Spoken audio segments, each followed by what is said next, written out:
Hola David, ¿cómo estás? Quiero preguntarte acerca de los tipos de contratos. Hola Pedro, bien, muchas gracias por preguntar. Los diferentes contratos que existen y los más usados en Colombia son indefinido, fijo, por hora labor y el contrato de aprendizaje. Estos contratos varían según dependiendo. Bueno, por ejemplo, el contrato de indefinido, como su propio nombre lo dice, no tiene fecha establecida. El contrato a término fijo sí tiene fecha establecida y debe seguir ciertos parámetros para el buen uso de este. Gracias por la información. Ahora, ¿qué es la discriminación salarial? Tengo dudas al respecto. Sí, Pedro, te puedo explicar eso con mucho gusto.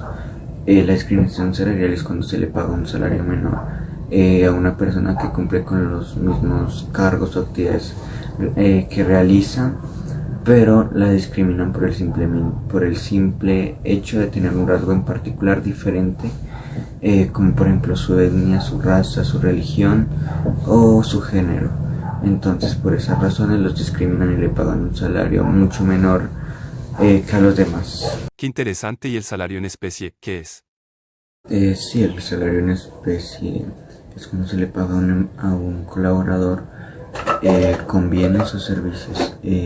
Según el Código Sustantivo del Trabajo, eso no puede, los bienes o servicios que se le otorgan no pueden ser mayor al 50% del salario. ¿Y el salario mínimo en Colombia qué es? ¿Me podrías explicar esto también?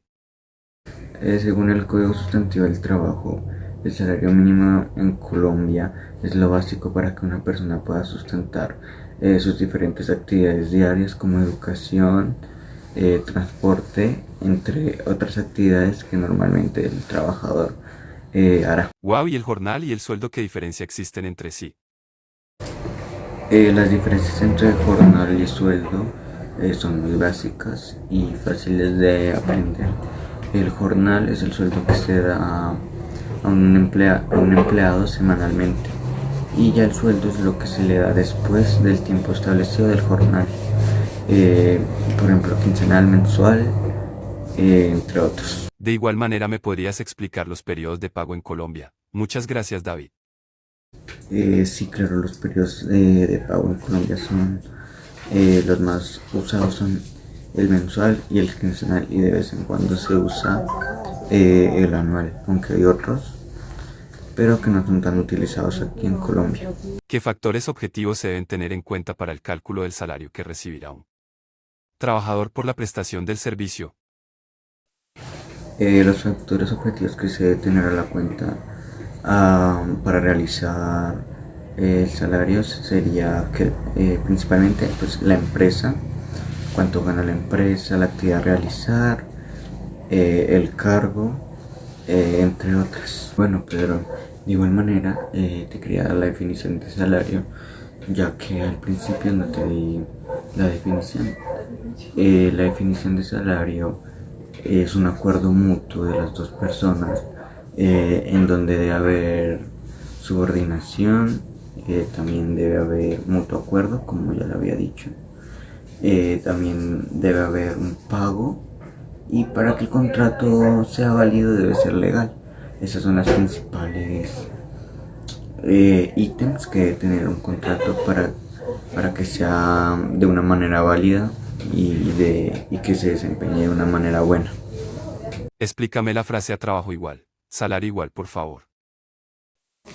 La frase trabajo igual, salario igual hace referencia a que un trabajador, bueno, o dos trabajadores que hacen la misma actividad deben recibir un salario igual, una remuneración adecuada de acuerdo a su trabajo. ¿Qué conceptos constituyen factor salarial? ¿Y cuáles conceptos no constituyen factor salarial? Bueno, Pedro, para saber qué elementos constituyen cuál es no factor salarial, primero hay que dar la definición de factor salarial. El factor salarial es todo lo que compone el salario en sí del empleador.